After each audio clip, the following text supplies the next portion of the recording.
পড়ছিলাম অন্তদহন, কলমে DRM সোহাগ, পর্ব সংখ্যা 22। চোখের পলকে পেরিয়েছে আরো 2 সপ্তাহ। সেদিন ডায়েরি পড়ার পর থেকে রিয়ার মতো চঞ্চল মেয়েটি ভীষণ শান্ত হয়ে গিয়েছে। সন্ধ্যাও মলিন মুখে থাকে। সৌম্যর মাঝে মাঝে একটি দীর্ঘশ্বাস বেরিয়ে আসে, যেখানে মিশে আছে অল্প সময়ে কিছু পরিচিত রক্তের চেয়ে আপন মানুষদের হারিয়ে ফেলা রাখ।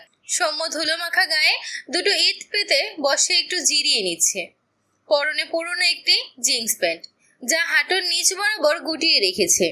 গায়ে একটি স্যান্ডো গেঞ্জি, একটি চেক শার্ট খুলে ইটের উপর রেখেছে। হাতে পায়ে ইটের গুঁড়ো দিয়ে ভরা। বাড়ি করছে। সৌম্য অনেক খোঁজাখুঁজির পর এই কাজটি পেয়েছে আপাতত। সারাদিনের চুক্তিতে এক মিস্ত্রি হিসেবে কাজটি নিয়েছে। একজন লোকের ডাকে সৌম্য ক্লান্ত শরীরটা টেনে নিয়ে গেল মেশিনটির দিকে। এরপর একটি পাত্র মাথায় নিয়ে এগিয়ে গেল। সিমেন্ট, বালু, খোয়ার মিশ্রণ মেশিন থেকে ঢেলে একে একে সব পাত্রে ঢেলে দিলে সবাই যার যার পাত্র মাথায় নিয়ে যথাস্থানে রাখতে যায়। সৌম্য দীর্ঘশ্বাস ফেলে পাত্রটি মাথায় নিয়ে লোকগুলোর পিছু এগোয়। কাজ শেষ হতে হতে প্রায় বিকেল হয়ে এসেছে। সৌম্য পাইপের কাছে গিয়ে হাত মুখ ধুয়ে নিল। এরপর ইটের উপর রাখা তার চেক শার্টটি নিয়ে জড়িয়ে নেয়। শার্টের বেশ কয়েক জায়গায় ফুটো হয়ে গিয়েছে। যদিও বাইরে থেকে বোঝা যায় না, তবে খেয়াল করলে দেখলে বোঝা যায়। সৌম্য সামনে না এগিয়ে চুপ করে দাঁড়িয়ে কিছু ভাবছে। গত 5টা মাস এত পরিমাণ কষ্ট করেছে। সৌম্যর মনে হয় হয়তো একজন ভিক্ষুকও তাদের চেয়ে ভালো থাকতে পারে। তার দুটো প্যান্ট আর দুটো শার্ট প্যান্ট দুটোর কত জায়গা ফুটো তার হিসেব নেই। শার্ট কুচকাতে কুচকাতে গায়ে ছোট হয়, কিন্তু সৌম্য নিজের জন্য খারাপ লাগে না। খারাপ লাগে তার বোনুর জন্য। তার মতোই তার বোনুর দুটো জামা দুটোর ছেঁড়া অংশগুলো সৌম্যর চোখে লাগে। তার পকেটে আছে 50 টাকা। এইখান থেকে টাকা পাবে 1 সপ্তাহ পর। একজন লোক সৌম্যর পাশে এসে দাঁড়ালে সৌম্য দোনমনা করে 500 টাকা ধার চায়। 1 সপ্তাহ পর দিয়ে দিবে। লোকটি দিতে চাইছিল না।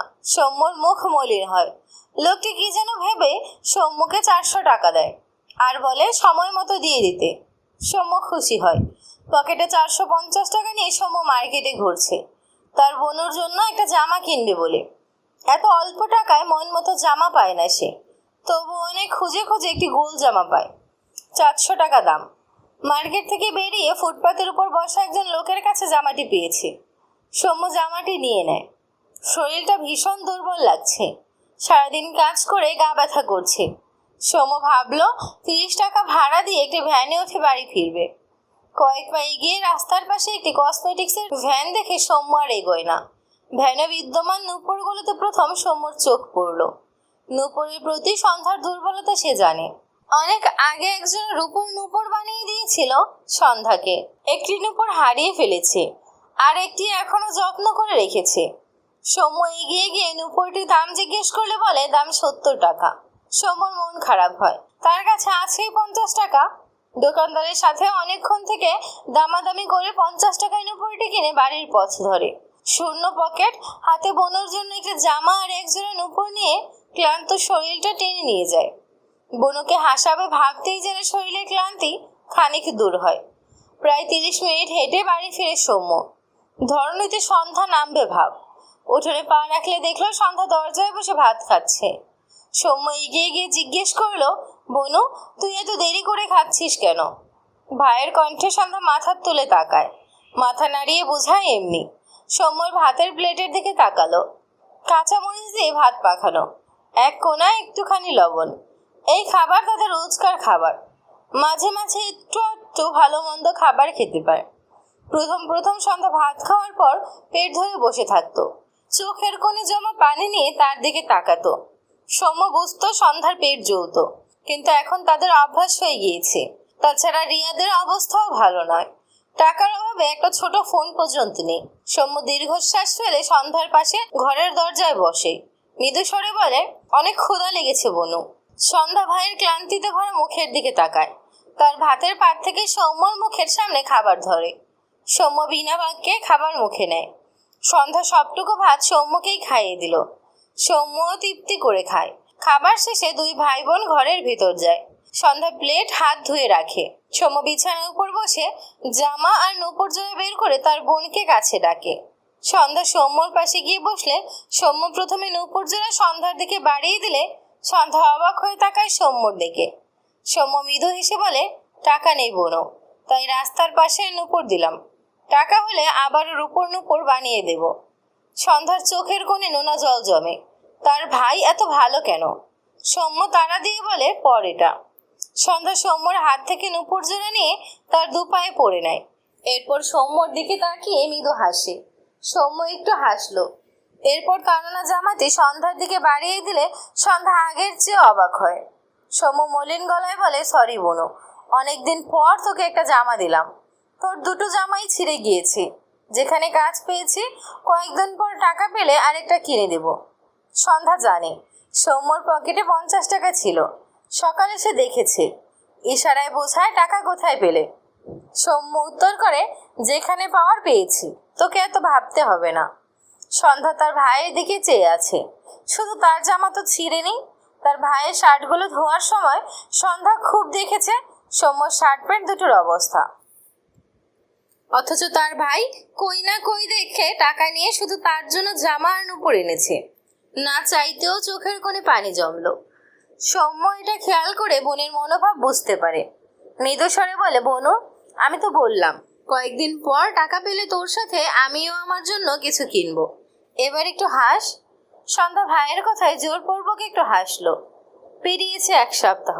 সৌম্য গত সপ্তাহে চাকরির পরীক্ষা দেওয়ার জন্য ঢাকা গিয়েছিল। মূলত এই কারণেই সৌম্যর পকেটে 1 টাকাও ছিল না, নয়তো 100-200 টাকা থাকতো। আজ পরীক্ষার ফলাফল বেরিয়েছে, আর আনন্দের খবর, সৌম্যর চাকরিটা হয়ে গিয়েছে ঢাকা ইসলামী ব্যাংকে। অফিসার পদে তার চাকরি হয়েছে। অ্যাকাউন্টিং নিয়ে ঢাকা ভার্সিটি থেকে পড়ার পর এই স্টেজ সৌম্যর জন্য একদম মানানসই। সৌম্যর চাকরি হয় সে যতটা খুশি হয়েছে, ততটাই মন খারাপ। সেই ঢাকা শহর, যেখানে তার ইরাবতীকে খুব বাজেভাবে ভেঙে দিয়ে এসেছিল। আচ্ছা, ইরাবতী কি তার কথা রেখে বিয়ে করে নিয়েছে? কথাটা ভাবতেই সৌম্যর বুকে চিনচিন করে ব্যথা উঠল। গলা শুকিয়ে আসলো। চোখ বুঝে বহু কষ্টে দুবার ঢোক গিলল। তার ইরাবতী ভালো থাকুক, এতটুকুই তার চাওয়া। কিন্তু সে কি করে ওই শহরে থাকবে, যেখানে তার বোনের কত বিভৎস স্মৃতি আছে? তাদের মারার চেষ্টা করা হয়েছে। সৌম্যর মন সায় দেয় না। কি করবে সে? সৌম্য সন্ধ্যার দিকে তাকালো। সন্ধ্যা জানালার পাশে বসে রাতের আকাশ দেখতে ব্যস্ত। মন খারাপ তার। মন খারাপের কারণের অভাব নেই তাদের। সৌম্য বুঝলো তার বোনটার মন খারাপ করে বসে আছে। সৌম্য কিছু একটা ভেবে ডাকে, বোনু শুনছিস? হঠাৎ ভাই ডাকে সন্ধ্যা পিছু ফিরে তাকায়। সৌম্য সন্ধ্যার পানে চেয়ে মৃদু হেসে বলে, চাকরিটা আমি পেয়ে গেছি বোনু, শুনছিস? সৌম্যর কথা শুনে সন্ধ্যা বিস্ময় দৃষ্টিতে তাকায়। সন্ধ্যা জানে তার ভাই গত সপ্তাহে চাকরির পরীক্ষা দিতে গিয়েছিল। তার ভাইয়ের সেই চাকরি হয়ে গিয়েছে। সৌম্যর চাকরি হয়েছে, সাথে সৌম্যর কথাটা বলার ধরনে সন্ধ্যা হেসে ফেলল। বোনকে হাসাতে পেরে সৌম্য মৃদু হাসলো। সন্ধ্যা দ্রুত বিছানা থেকে নেমে এক দৌড়ে গিয়ে সৌম্যকে জড়িয়ে ধরে। তার চোখ জোড়া ভিজে গিয়েছে। কম কষ্ট করেনি যে 2 ভাই বোন এই কটা মাস। গত প্রায় 6 মাস তারা অনেক কষ্ট করেছে। গত 6 মাস তারা মাছ মাংস চোখে দেখেনি, নতুন জামা কাপড় চোখে দেখেনি, কখনো কখনো না খেয়ে দিন পার করেছে। রিয়ারা আর তারা কিছু কিছু সময় এক জায়গায় খাবার খেলেও বেশিরভাগ সময় আলাদাই খাবার খায়। আর সৌম্যর কাছে যখন টাকা থাকতো না, সে ভুলেও তা প্রকাশ করতো না। সৌম্য তাকে রুটি কলা এনে দিত। সন্ধ্যা সেই রুটি আর কলা অর্ধেক করে ভাইয়ের মুখে তুলে দিত। দুজন অভাবে ভাই বোনের কত গল্প জমা হয়েছে এই কটা মাসে। সাধন, সোহা, মামা মামি, সৃজান সবাইকে হারানোর ব্যথা, তাদের জন্য অজান্তেই গড়িয়ে পড়া কত কণা অশ্রু জমা আছে সে গল্পে। 2 ভাই বোনের মনের মানুষ, একজনের ইরাবতী আর একজনের শুভ্র পাঞ্জাবিওয়ালার শূন্যতা, কত শত যন্ত্রণা লুকিয়ে আছে সে গল্পে। সৌম্য বোনকে আগলে নেয়, চুলের উপর একটা চুমু খেয়ে মৃদু স্বরে বলে, চাকরিটা ঢাকায় হয়েছে। কথাটা শুনে সন্ধ্যা ছলছল দৃষ্টিতে তাকায়। সেই শহরে আবার তাকে যেতে হবে, যে শহর তাদের 2 ভাই বোনকে কষ্ট ছাড়া আর কিচ্ছু দেয়নি। সেই শহরে তার স্বামী আকাশ থাকে। তার সাথে দেখা হয়ে গেলে সে কি তাকে আবারও ডিভোর্স দেওয়ার জন্য উতলা হবে? ডিভোর্স হয়নি বলে আকাশ এখনো তার স্বামী। এই শব্দ চারটে সন্ধ্যার মনে আজও শান্তি দেয়। তা কি হারিয়ে যাবে? আর সৌম্য ভাইয়াকে আর কেউ মারতে আসবে না তো? কিন্তু তার ভাইয়ের চাকরিতে তো খুব দরকার। আর কতদিন এত অভাবে মরবে তারা? রিয়ারও কত কষ্ট করে। সৌম্য ভাইয়া চাকরি করলে রিয়াদের কষ্টেরও লাঘব হবে না? সৌম্য সন্ধ্যার মাথায় হাত রেখে বলে, তুই বললে আমি আবার সামনের বার পরীক্ষা দেব মনু। তোকে তো কথা দিয়েছিলাম, তোকে আর ওই শহরে যেতে হবে না। একটু থেমে আবারও বলে, কিন্তু আমি যে তোকে তোর পছন্দের সব খাবার খাওয়াতে চাই বনু। তোকে আমার ঘরের রাজমাতা করে রাখতে চাই। তুই যে আমার ছোট মা, এসবের জন্য তো আমার চাকরিটা করতে হবে। তবু তুই যা বলবি সেটাই করব। সন্ধ্যার চোখের কোণে জমা পানির কণাগুলো এবার গড়িয়ে পড়ে। শত দুঃখ কষ্টের মাঝেও সন্ধ্যার নিজেকে বোন হিসেবে ভীষণ ভাগ্যবান লাগে। এরকম বেস্ট ভাইয়া কজন পায়? সন্ধ্যা সৌম্যর ফোন নিয়ে তাতে টাইপ করে। সৌম্যর সামনে ধরলে সৌম্য তাতে চোখ বোলায়। তুমি চাকরি করে রিয়াদের হেল্প করলে ওদের আর এত কষ্ট থাকবে না। তুমি এই চাকরি ছেড়ে দিও না ভাইয়া। আমাদের সাথে আমাদের আল্লাহ আছে। আমি তোমাকে রাজপুত্রের মতো দেখতে চাই ভাইয়া, আর আমিও তো তোমার রাজমাতা হতে চাই। লেখাগুলো পড়ে সৌম্য মৃদু হাসলো। তার বোনও সবার চিন্তা মাথায় থাকে, তার মায়ের মতোই হয়েছে। সৌম্য সন্ধ্যার চোখের পানি মুছে দিয়ে মৃদু হেসে বলে, যথা আজ্ঞা রাজমাতা। সন্ধ্যা ঠোঁট প্রসারিত করে হাসি, তবে তা শব্দহীন। পেরিয়েছে আরো 1 সপ্তাহ। সৌম্য সন্ধ্যা ছোট্ট একটি ব্যাগে তাদের একটি একটি করে জামা প্যান্ট শার্ট ভরেছে, আর অপরটি গায়ে কাপড়িতে দুটো। কি আর নেবে? 2 ভাই বোন মূলত ঢাকার উদ্দেশ্যে রওনা দিচ্ছে। সৌম্যকে আরো 2 দিন পর অফিসে জয়েন করতে হবে। 1 সপ্তাহের চুক্তিতে মিস্ত্রির কাজ করে গত সপ্তাহে কিছু টাকা পেয়েছে, যা দিয়ে তাদের যাতায়াত ভাড়া সহ ওখানে গিয়ে কয়েকদিন থাকার ব্যবস্থা হয়ে যাবে। রিয়া সন্ধ্যাকে জড়িয়ে ধরে কুপিয়ে ওঠে। সৌম্যরা ঢাকায় চলে যাবে শোনার পর থেকে রিয়া আরও চুপ হয়ে গিয়েছিল। আজ যাওয়ার সময় মেয়েটি কেঁদেই ফেলল। সন্ধ্যার চোখের কোণেও পানি। কয়েক মাসের পরিচয়ে মেয়েটি কত আপন হয়ে গেল। সন্ধ্যা রিয়াকে ছাড়িয়ে 2 হাতে রিয়ার মুখ মুছে দিয়ে মাথা নাড়িয়ে কাঁদতে না করে। রিয়া ফোপানো কণ্ঠা বলে, তুই আবার আসবি তো এখানে? সৌম্য ভাইয়া তোকে নিয়ে আসবে। তোরা যেন সোহার সাধন ভাইয়ের মতো হারিয়ে যাস না। বলতে বলতে আবারও কেঁদে ফেলে রিয়া। সন্ধ্যা রিয়ার গাল টেনে বোঝায় সে আসবে, তার ভাইয়া ছুটি পেলেই চলে আসবে। রিয়া নিজেকে সামলায়। সন্ধ্যা সৌম্য রিয়ার মায়ের কাছে গিয়ে দাঁড়ালে ভদ্রমহিলা দুজনের গাল ছুঁয়ে বলে, আমাদের ভুলে যেও না তোমরা। সময় পেলেই সন্ধ্যাকে নিয়ে এখানে আসবে, বুঝেছ সৌম্য বাবা? সৌম্য নীরব সম্মতি দেয়। এরপর সন্ধ্যা রিয়ার নানির সামনে গেলে তিনি সন্ধ্যার দিকে তাকায়। চোখের কোণে পানি তার। ওপরে ওপরে ভালোবাসা দেখাতে পারে না সে দেখায় সৌম্য। সন্ধ্যা রিয়ার কাউকেই তার সহ্য হয় না, অথচ ভেতরটা ভালোবাসা দিয়ে ভরপুর। সন্ধ্যা রিয়ার নানিকে বেশ ভালোই বোঝে। রিয়ার নানি মুখ ফিরিয়ে বলে, চাকরি পেয়ে বড় হয়ে আমাদের জন্য আবার ভুলে যেও না। সন্ধ্যা রিয়ার নানিকে জড়িয়ে ধরলে বয়স্ক ভদ্রমহিলা সন্ধ্যার পিঠে হাত বুলিয়ে মলিন গলায় বলে, যাচ্ছ যাও, বেঁচেই যাচ্ছি আমি। সন্ধ্যা মৃদু হাসলো। উনি উল্টো কথা বলবে, অথচ কথায় কত আবেগ মেশানো। সৌম্য গলা ছেড়ে বলে, বুড়ি তোমাকে কিন্তু সত্যিই ভুলে যাব। রিয়ার নানি কথাটা শুনতেই ভারী গলায় বলে, সে যাও ভুলে, আমার কি তাতে? সন্ধ্যা রিয়ার নানিকে ছেড়ে চোখের কোণে লেগে থাকা পানি মুছে নেয়। রিয়ার নানি সৌম্যর মাথায় হাত বুলিয়ে বলে, আর আমার নাতনিকে দেখে রাখবা, বুঝেছ? সৌম্য হেসে বয়স্ক মহিলার 2 হাত ধরে মৃদু স্বরে বলে, তুমি তো আমার বোনকে হিংসে করেই কুল পাও না। রিয়ার নানি কিছু বলল না। সৌম্য বুঝলো মানুষটা কষ্ট পাচ্ছে। মৃদু স্বরে বলে, তোমাকে অনেক মনে পড়বে নানি। রিয়ার নানি আর তেরা উত্তর করলেন না। তার খুব খারাপ লাগছে। সৌম্যর গালে শুয়ে তার সে হাত ঠোঁটের কাছে নিয়ে চুমু খেয়ে বলে, সময় পাইলেই আসবা, আর সাবধানে যাইও, বুঝছ? সৌম্য মৃদু হাসলো। এরপর আর সময় নষ্ট না করে সৌম্য সন্ধ্যা রওনা হয় তাদের যাত্রাপথে। দিনের আলো মিলিয়ে অন্ধকার নামতে শুরু করেছে। সৌম্য সন্ধ্যাকে নিয়ে বাস থেকে নেমে দাঁড়িয়েছে। এখন কোথায় যাবে সেটাই ভাবছে। সেই সিম তো নেই, তাই সকলের নাম্বারও হারিয়ে গিয়েছে। নাম্বার থাকলে রিহানকে একটা কল করলে আজকের রাতটা ম্যানেজ করে নেওয়া যেত। সৌম্য একটি সিএনজি নিয়ে উঠে বসে তার বনুকে পাশে নিয়ে। উদ্দেশ্য তার ম্যাচ যেখানে, সে আর রিহান থাকতো। প্রায় 40 মিনিট পর ম্যাচের সামনে গিয়ে নামে সৌম্য। ভাড়া মিটিয়ে সন্ধ্যার হাত ধরে নামায়। পিছন থেকে পরিচিত কণ্ঠ ভেসে আসে, কে ওটা? সৌম্য? রিহানের কণ্ঠে সৌম্য দ্রুত উল্টো ঘুরে দাঁড়ালে রিহান সৌম্যর চেহারা দেখে অবাক হয়। দ্রুত পায়ে এগিয়ে এসে সৌম্যকে জড়িয়ে ধরে। সৌম্য বাঁ হাত রিহানের পিঠে রাখে। একটু পর রিহান সৌম্যকে ছেড়ে মলিন গলায় বলে, কোথায় হারিয়ে গিয়েছিলি? একটা খোঁজ দিলি না। কত ফোন দিয়েছি, অ্যাটলিস্ট ওর খোঁজটা আমাকে দিতে পারতি না সৌম্য? সৌম্য রিহানের কাঁধে হাত রেখে বলে, নাম্বার হারিয়ে ফেলেছি, ছিলাম এক জায়গায়, চাকরি হলো বলে আবারও এই শহরে আসতে হলো। রিহান অবাক হয়ে বলে, ইসলামী ব্যাংকের অফিসার, ঠিক বললাম তো? সৌম্য মৃদু হাসলো। রিহান সৌম্যর সাথে হাত মিলিয়ে বলে, সেম টু ইউ ব্রো। আমি আরও ভাবছিলাম তুই এক্সাম দিলি কিনা। সন্ধ্যা বারবার আশেপাশে চোখ বোলায়। লাস্ট যেদিন এই শহর ছেড়েছিল সেদিনই সে ভয়াবহ স্মৃতি তার দোরগোড়ায় আবারও নাড়া দিচ্ছে। এই দিক দিয়েই তো সে পাগলের মতো দৌড়েছিল। পিছন পিছন দুটো লোক তাকে তাড়া করেছিল, আর তারপর তাকে ধরেও ফেলেছিল। সন্ধ্যা চোখের কোণের পানি জমে, নিঃশ্বাস ভারী হয়ে আসে। সৌম্যর সাথে সিটিয়ে দাঁড়ায়। সৌম্য ডান হাতে সন্ধ্যাকে আগলে নিয়ে বলে, কি হয়েছে বনু? সন্ধ্যা মাথা নিচু করে রাখলো। সৌম্য হয়তো কিছু বুঝলো। রিহানের উদ্দেশ্যে বলে, একটা রুমের ব্যবস্থা করে দে আজকে রাতটার জন্য, আগামীকাল বাসা খুঁজবো, এখানে থাকবো না। রিহান একটু ভেবে বলে, আচ্ছা ব্যবস্থা করছি।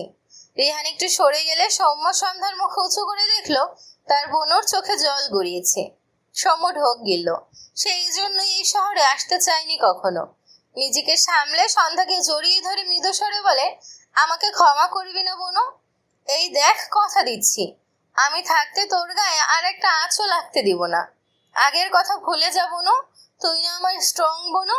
সন্ধ্যা চোখ নামিয়ে রেখে নিঃশব্দে চোখের পানি ফেলে। সৌম্য আকাশ পানে একবার তাকায়, তারপর দীর্ঘশ্বাস ফেলে বলে, জানিস বোনু, ইরাবতীর হয়তো বিয়ে হয়ে গিয়েছে। কথাটা শুনতেই সন্ধ্যার যেন ঝটকা খেলো। মাথা তুলে বিস্ময় দৃষ্টিতে তাকায় সৌম্যর দিকে। ইরাকে সে খুব ভালো করে চিনে। সৌম্য বাড়ি গেলে সন্ধ্যা ইরার সাথে কলে কথা বলতো। ইরা সন্ধ্যাকে লুকিয়ে চুরিয়ে বলতো সে সৌম্যকে কত ভালোবাসে। সন্ধ্যা যেন সৌম্যকে একটু মানায়। সৌম্য তো তার বোনের কথা ফেলে না। সন্ধ্যা ইরার কথা মতো একদিন সৌম্যকে লিখে বলেছিল ইরার ব্যাপারে। বলেছিল সে ভাবি হিসেবে চায় ইরাকে।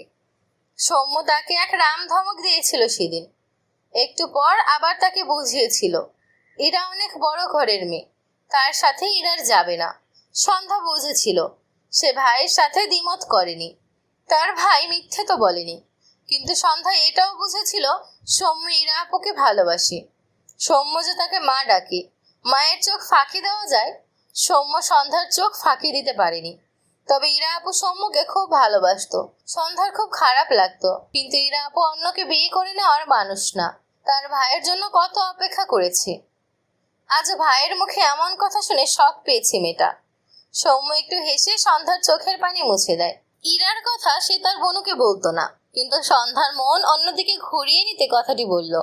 সন্ধ্যা বিস্ময় চাহনি দেখে সৌম্য মৃদুস্বরে বলে, আমার তুই ছাড়া কেউ নেই বোনু, আমার ছোট মাকে কষ্ট দিস না, এই কথাটা রাখবি না? সন্ধ্যা মলিন মুখে তার ভাইকে দেখলো। নিজেকে সামলে বোঝালো সে আর কাঁদবে না। সৌম্য চাতক পাখির ন্যায় সন্ধ্যার শহরে চোখ বোলায়। তার কষ্ট হয়, সত্যি কি তার ইরাবতী বিয়ে করে নিয়েছে?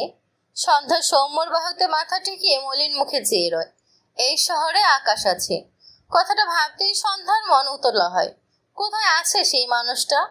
কেমন আছে? তাকে কি ভুলে গেছে? প্রশ্নগুলো একে একে মনে আসলে মন ভার হয় সন্ধ্যার। রিহান সৌম্যকে তার এক পরিচিত মেয়ে ফ্রেন্ডের বাসায় সৌম্যদের যেতে বলে। এখানে ম্যাচের রুম তো ফাঁকা নেই, তাই সৌম্যকে চাইলেও রাখতে পারলো না। তাছাড়া সৌম্য তার বোনকে একা রাখবেও না। এরপর সৌম্য তার বোনকে নিয়ে রিহানের দেওয়া ঠিকানায় চলে যায়। পরদিন সৌম্য সন্ধ্যাকে নিয়ে সকাল সকাল বাড়িটি থেকে বেরিয়ে আসে। রিহানের মেয়ে ফ্রেন্ড আর তার বোন, অর্থাৎ তারা দু বোন। ছোট বোন লামিয়া প্রায় সন্ধ্যার বয়সী। মেয়েটি সন্ধ্যার সাথে এক রাতেই খুব সুন্দর মিশে গিয়েছে। মেয়েটি সৌম্যকে সন্ধ্যাকে রেখে যেতে বললেও সৌম্য রাজি হয়নি। সে তার বোনকে নিয়ে এক চুল পরিমাণও রিস্ক নিতে চায় না আর। সৌম্যর কাছে কয়েক হাজার টাকা আছে।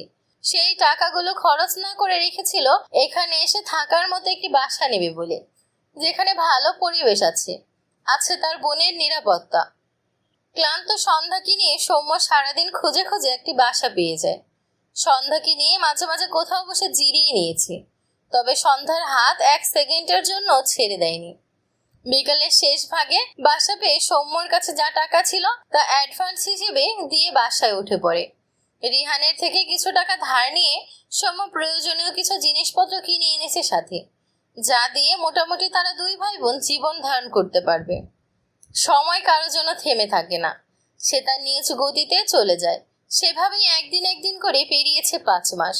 সৌম্য সন্ধ্যাকে নিয়ে একটি ভালো মানের ফ্ল্যাটে থাকে এখন। সিলেট থেকে ফেরার 2 দিন পর সৌম্য অফিস জয়েন করে। সৌম্যর বেতন মাসের মাঝামাঝি সময় দেওয়া হয়। সেক্ষেত্রে সৌম্য তার অফিস জয়েন করার 15 দিনের মাথায় বেতন পেয়ে যায়। এরপর ধীরে ধীরে সৌম্য সন্ধ্যা আর 5টা শহরে মানুষের মতো একটুখানি সুখের দেখা পায়। অভাবকে মারিয়ে জীবনটাকে একটুখানি রঙের ছোঁয়া লাগাতে পারে। 3 মাসের মাথায় সৌম্য সন্ধ্যাকে একটি প্রাইভেট কলেজে ভর্তি করে দেয়। সন্ধ্যা ক্লাস 10 পর্যন্ত পড়েছিল। তার গ্রুপ ছিল আর্টস। কলেজে একই গ্রুপে ভর্তি হয় সন্ধ্যা। সন্ধ্যা তার ঘরের বেলকনিতে দাঁড়িয়ে আছে। ফজর নামাজ পড়ে গিয়ে বেলকনিতে এসে দাঁড়িয়েছে। পুরোনো দিনের কিছু স্মৃতিচারণ করছিল। তার মনে পড়ে সেদিনের কথা, যেদিন সৌম্য প্রথম মাসের বেতন 48,000 টাকা পায়। সে টাকাটি উঠিয়ে সবার আগে বাড়ি ফিরে সন্ধ্যাকে জড়িয়ে ধরেছিল। সন্ধ্যা দরজায় দাঁড়িয়ে তবদা খেয়ে দাঁড়িয়েছিল। সৌম্য কিছুক্ষণ পর সন্ধ্যাকে ছেড়ে ভাঙা গলায় বলেছিল, বুনু, তোর সকল ইচ্ছে পূরণ করার চাবি পেয়েছি। এবার এক এক করে তোর সব তালা খুলে ফেলবো। সন্ধ্যা সৌম্যর কথা অর্থ বুঝতে না পেরে বোকা চোখে তাকিয়েছিল। সৌম্যর চোখের কোণে পানি দেখে সন্ধ্যা সৌম্যর গালে হাত দিয়ে বোঝায়, কি হয়েছে ভাইয়া। এরপর সৌম্য সন্ধ্যাকে তার বেতন দেখায়। সন্ধ্যা ভাইয়ের দিকে ছলছল দৃষ্টিতে তাকিয়েছিল। তখন সে নিজেই তার ভাইকে জড়িয়ে ফুঁপিয়ে উঠেছিল। সন্ধ্যার পরনে তখন একটি ছেঁড়া জামা ছিল। হাঁড়িতে ছিল মোটা চালের ভাত আর 2টো মরিচ পোড়া, যা সন্ধ্যা কিছুক্ষণ আগেই মেঝেতে সাজিয়ে রেখেছিল তার আর তার ভাইয়ের জন্য। এমন ঘরে যখন একটুখানি সুখের প্রদীপ জ্বলে ওঠে, তখন সেই সুখটুকুকে সাদরে গ্রহণ করার জন্য চোখের জলই হয়তো সবচেয়ে শান্তির। কথাগুলো ভেবে সন্ধ্যা একটু হাসলো। আজও চোখের কোণে পানি জমেছে। সন্ধ্যা ডান হাতে নোনা জলটুকু মুছে নেয়। আকাশ পানে দৃষ্টি রাখে। আকাশে সাদা মেঘের ভেলা ছোটাছুটি করছে। এই বিশাল আকাশের নিচে তার মনের কোঠায় তার এক ব্যক্তিগত আকাশও আছে, যে তার শুভ্র পাঞ্জাবিওয়ালা। শুধু তারই। সেই মানুষটা তো তাকে নিয়ে ভাবে না, আর সে ভুলতেই পারে না। এই যে ভাবলো একটু, তাতেই চোখ জোড়া ঝাপসা হলো। সন্ধ্যার অবচেতন মন বলে ওঠে, ইস, মানুষটা যদি আমাকে একটুখানি মনে রাখতো, একটুখানি চাইতো। কথাটা ভেবে নিজের উপরই সন্ধ্যা বিদ্রুপ হাসলো। তার নিজেকে আয়নায় দেখা উচিত। কেন সে আকাশের মতো সুদর্শন মানুষকে নিয়ে ভাবে? ভেতর থেকে উত্তর আসে, মন যে কারো কথা শোনে না, তাই তো ভাবে। সন্ধ্যা ডান হাতে চোখের কোণের জমায়েত নোনা পানি মুছে নেয়। এরপর তার ঘরে আসে। ঘড়িতে সময় দেখলো 9টা পেরিয়েছে। সৌম্যর অফিস আছে, তারও কলেজ আছে। সন্ধ্যা তার ভাইয়ের ঘরে গিয়ে দেখলো সৌম্য এখনো ঘুমে বিভোর। ফজর নামাজ পড়ে ঘুমানোর অভ্যাস সৌম্যর। সন্ধ্যা এগিয়ে গিয়ে সৌম্যর পায়ের কাছে গিয়ে দাঁড়ায়। মিটি মিটি হেসে সৌম্যর 2 পায়ের তলায় কাতকুতো দেয়। সৌম্য ঘুমের ঘরে বিরক্ত হয়ে নড়ে চড়ে আবারও ঘুমায়। সন্ধ্যা আবারও একই কাজ করলে সৌম্য এবার দ্রুত উঠে বসে। রেগে বলে, থাপ্পড় খাবি বুনু। ডেইলি এভাবে আমার ঘুমের 12টা বাজাস। অন্যভাবেও তো ডাকা যায়। সন্ধ্যা ঝাঁকি দিয়ে ওঠে, মুখ ফুলিয়ে তাকায় সৌম্যর দিকে। সৌম্য 2 হাতে চোখ জোড়া কষলে সন্ধ্যার দিকে তাকালে দেখলো সন্ধ্যা ধূপধাপ পা ফেলে বেরিয়ে যাচ্ছে। সৌম্য অসহায় চোখে তাকায়, বিড়বিড় করলো, ইস, রাগ করে গেল। এরপর সৌম্য একেবারে রেডি হয়ে ঘর থেকে বেরিয়ে নাস্তা করে নেয়। সন্ধ্যা রেডি করেই রেখেছিল। খাবার শেষ হলে সৌম্য আর সন্ধ্যা একসাথে বের হয়। সৌম্যর পরনে ফর্মাল পোশাক, কালো প্যান্ট, সাদা শার্ট, ইন করে শার্ট পরা, পায়ে কালো জুতো, আর সন্ধ্যার পরনে কলেজ ড্রেস। মাথায় একটি সাদা জর্জেট ওড়না দিয়ে চুলগুলো ঢেকে রাখা। সৌম্য একটা রিক্সা নিয়ে রিক্সায় উঠে বসে। পাশে সন্ধ্যা বসলে রিক্সা চলতে শুরু করে। সৌম্য একটু একটু পর আর চোখে সন্ধ্যার দিকে তাকায়। সন্ধ্যার মুখ ফুলিয়ে রেখেছে, তার দিকে তাকাচ্ছেও না। সৌম্য গলা ছেড়ে বলে, বনু, তুই না আমার ছোট মা? আমার একটাই বনু, ধমকও একটাই দিয়েছি, রাগ করছিস কেন? সন্ধ্যা তবুও তাকালো না। সৌম্য ভাবুক হলো। ছোট মা বললে তো সন্ধ্যা গলে যায়, আজ গলল না কেন? সন্ধ্যা কলেজের সামনে নেমে সৌম্য রিক্সা ভাড়া মিটিয়ে সন্ধ্যার হাত ধরে একটি দোকানে গিয়ে বলে, কি কি নিবি দেখিয়ে দে। সন্ধ্যার মুখে হাসি ফুটলো। সে সৌম্যর থেকে ফোন নিয়ে কিছু লিখে সৌম্যর হাতে ফোন দেয়। সৌম্য ফোনে চোখ বুলিয়ে দেখলো দুটো কোন আইসক্রিম, সাথে অনেক ধরনের চকলেট। চকলেটের সংখ্যা 20টি হবে, প্রতিটি আলাদা আলাদা। সৌম্য হেসে সন্ধ্যার লিস্টের সব আইসক্রিম চকলেট কিনে একটি পলিথিনে ভরে সন্ধ্যার হাতে দেয়। এরপর বিল মিটিয়ে দেয়। সন্ধ্যা হেসে তার ভাইকে ইশারায় ধন্যবাদ দিল। সৌম্য চোখ ছোট ছোট করে বলে, চকলেট পেয়ে আমাকে মনে পড়লো, কি লোভী হয়ে গেলি রে বনু তুই। সন্ধ্যা রেগে তাকায়। সৌম্য হাসলো, কিছু বলল না। সন্ধ্যার হাত ধরে কলেজ গেটের ভেতর ঢুকিয়ে দিয়ে মৃদু স্বরে বলে, গেটের ভেতর থেকে একদম বের হবি না, আমি দ্রুত নিতে আসব। এরপর সৌম্য সামনে গিয়ে একটি রিক্সা নিয়ে তার অফিসের উদ্দেশ্যে রওনা হয়।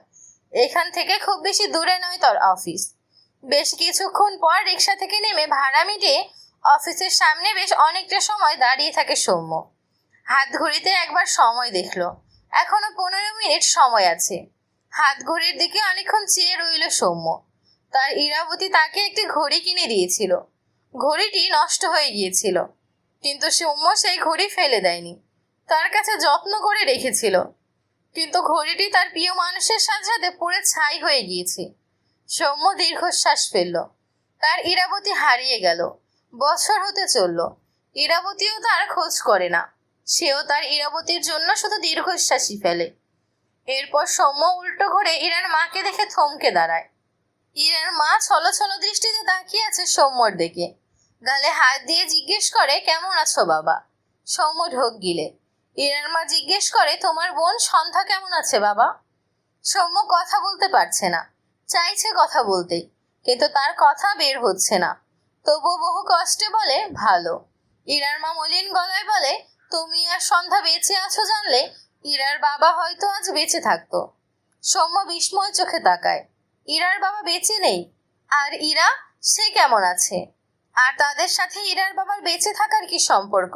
ইরার মা মলিন গলায় বলে, 10 মাস আগের কথা ভুলতে পারি না বাবা। সেদিন রাতে ইরার বাবা ইরাকে এসে বলল বিয়ের প্রস্তুতি নিতে। তুমি নাকি বিয়ে করে নিয়েছো। সেই ছবি ও আমার ইরা মাকে দেখালো। তুমি তো জানো বাবা, আমার মেয়েটা তোমার জন্য কত পাগল ছিল। আমি মা হয়ে আমার মায়ের কত পাগলামি দেখলাম, কিন্তু মেয়েটাকে প্রশ্রয় দেওয়ার সাহস ছিল না। তোমার আর এক মেয়ের ছবি দেখে আমার ইরা অজ্ঞান হয়ে পড়ে গেল। মুখটা কেমন বেঁকে গেল। তাড়াতাড়ি করে মেয়েটাকে হসপিটালে নিয়ে গেলাম। কথাগুলো বলে ভদ্রমহিলা থামে। তার কথা জড়িয়ে আসছে। সৌম্য ঢোক গিলে থেমে থেমে বলে, ইরাবতীর কি হয়েছিল আন্টি? ইরার মা ঝাপসা চোখে চেয়ে বলে, ধৈর্য ধরো বাবা, সব বলতেই তো আসলাম। একটু থেমে আবারও বলে, ইরার বাবারা 3 বোন 1 ভাই। ইরার বাবা ছিল সবার বড়, আর তোমার মা জ্যোৎস্না ছিল সবার ছোট। সবচেয়ে ছোট বোন জ্যোৎস্নাই ছিল ইরার বাবার কলিজার টুকরো। সৌম্য বিস্ময় দৃষ্টিতে তাকায় ইরার মায়ের দিকে।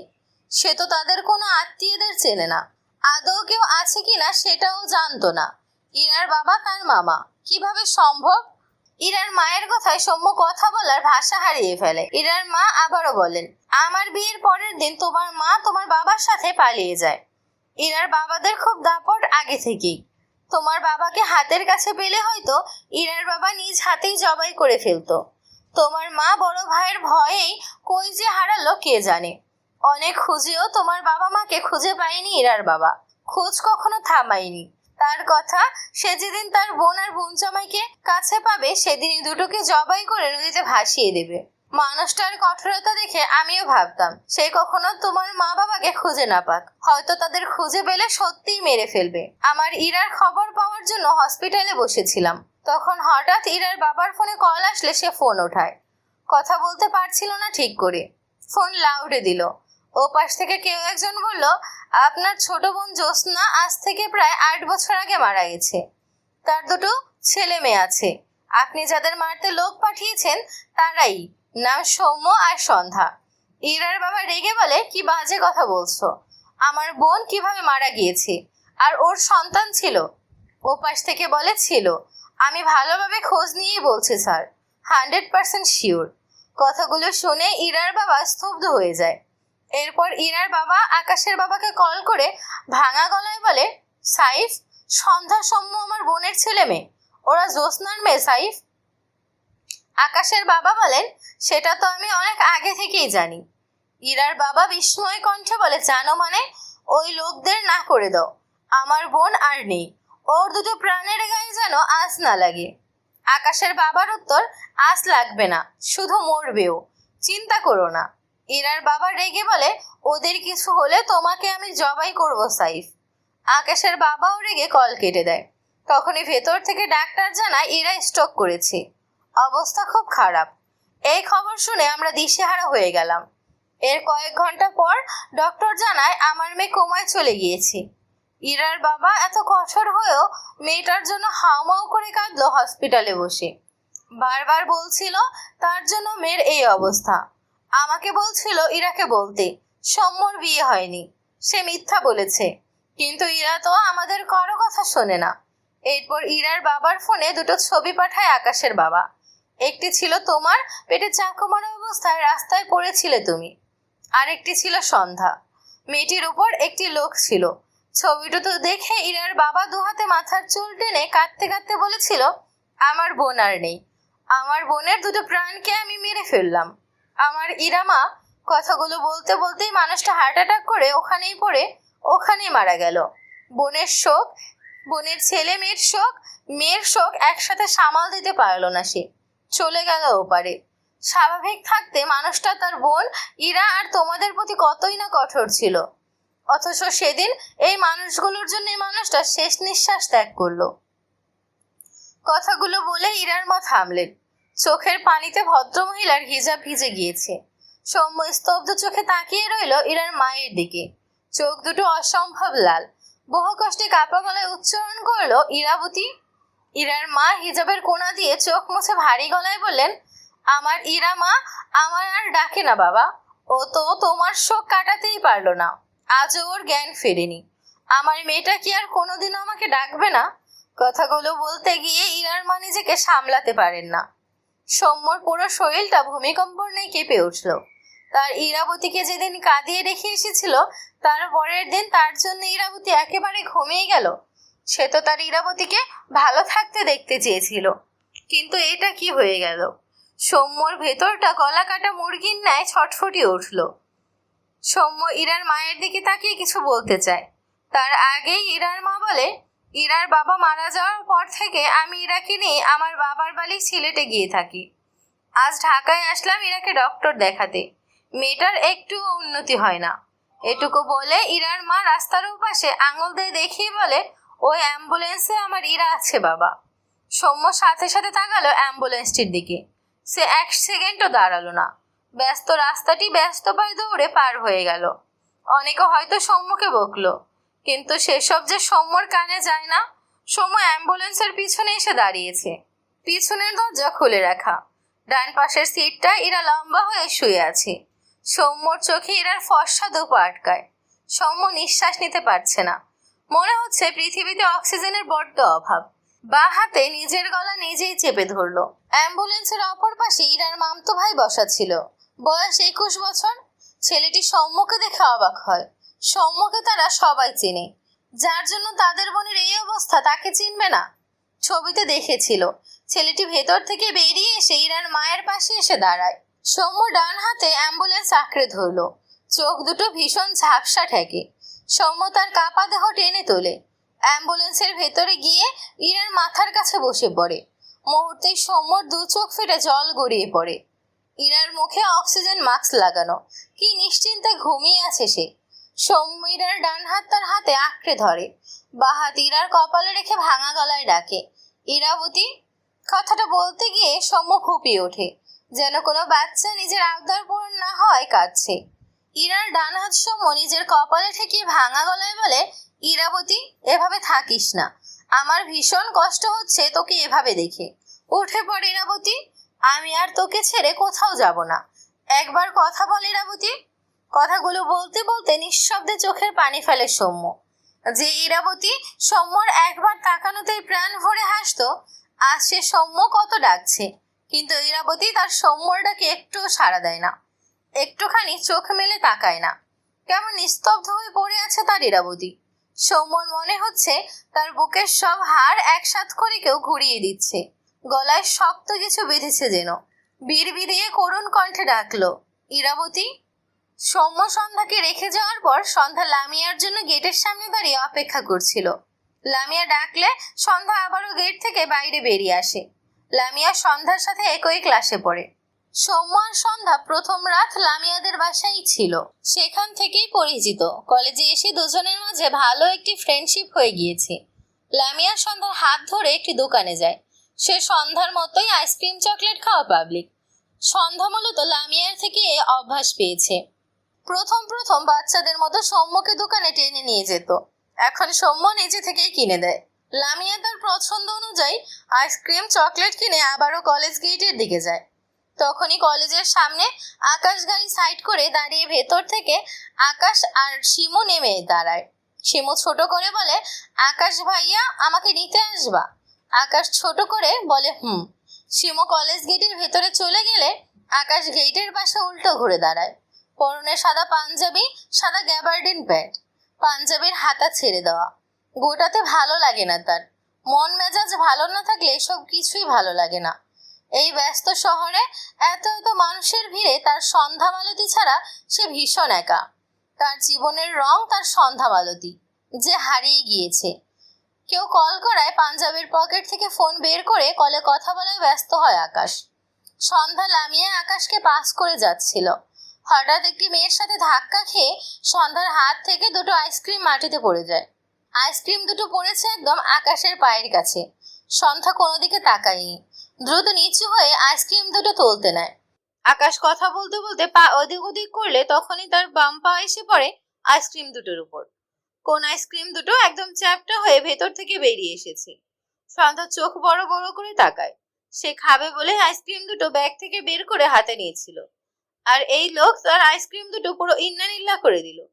সন্ধ্যার ভীষণ রাগ হলো, তার মুখের খাবার কেড়ে নিল। আকাশের মনে হলো তার পায়ের নিচে কিছু পড়ে গেল। সে কথা বলা থামিয়ে মাথা নিচু করে তাকায়। তখনই সন্ধ্যার আগে ডান হাতে আকাশের পায়ের গিরার উপর অংশে প্যান্টের উপরেই খামচে ধরে। আকাশ অবাক হয়। দ্রুত তার পা ঝাড়া মেরে সরিয়ে কিছু বলার আগেই সন্ধ্যা দ্রুত উল্টো ঘুরে দৌড় দেয়। আকাশ ডান হাতে বাড়িয়ে মেয়েটির ব্যাগ টেনে নেয়। সামনে দাঁড় করাতে চেয়েছিল, কিন্তু মেয়েটির পিঠের ব্যাগের বদলে হাতে চলে এসেছে সন্ধ্যার জর্জেট ওড়নাটা। সন্ধ্যা এক সেকেন্ডের জন্য থেমে গিয়ে ভয় পেয়ে আবারও দৌড়ে কলেজ গেটের ভেতরে প্রবেশ করে। আকাশ বিস্ময় চোখে তাকায়। ব্যাপারটা কি হলো? আশেপাশে সবাই আর চোখে আকাশের দিকে তাকাচ্ছে। আকাশ অস্বস্তিতে পড়ে গেল। সকলের দৃষ্টি দেখে মনে হচ্ছে সে জনসম্মুখে কলেজের মেয়ের ইজ্জত নিয়ে টানাটানি করছে। ভাগ্যিস মুখে মাস্ক আছে, নয়তো আজকের হেডলাইন হতো ঢাকা উত্তর মহানগরের সভাপতি লুচ্চা। আকাশ দৃষ্টি নিচু করে দেখলো দুটো আইসক্রিম গলে বেরিয়ে এসেছে। মেয়েটির উপর আকাশের ভীষণ রাগ হলো। দুটো আইসক্রিম নষ্ট হয়েছে, সে না হয় চারটে কিনে ক্ষতিপূরণ দিয়ে দিত, কিন্তু এই কলেজ পড়ুয়া বাচ্চা মেয়ে সব কি ধরনের অসভ্যতামি। মেয়েটিকে কোনোভাবে ধরতে পারলে আগে ঠাটিয়ে একটা থাপ্পড় মেরে ভদ্রতা শেখাতো। হাতের ওড়নাটা দূরে ছুঁড়ে ফেলে বড় বড় পা ফেলে গাড়িতে উঠে জায়গাটি প্রস্থান করে আকাশ। লামিয়া সন্ধ্যাকে খুঁজছে। এই বলদি দৌড়ে কই লুকালো? সে তো আকাশকে চিনতে পেরেছে, অর্থাৎ আকাশ যে উত্তরার সভাপতি এটা চিনতে পেরেছে। চেনার কারণ এই কলেজের শিমুর ভাই আকাশ সভাপতি, এটা মোটামুটি অনেকেই জানে।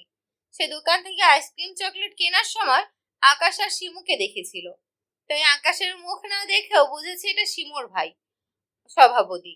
আর এই সন্ধ্যা কয়দিন হলো এসে না চেনে কি করে ফেললো এটা। আশেপাশে খুঁজতে খুঁজতে দেখলো সন্ধ্যা একটি গাছের আড়ালে দাঁড়িয়ে আছে। সন্ধ্যা আড়ালে দাঁড়িয়ে আছে তার ওড়না না থাকায়।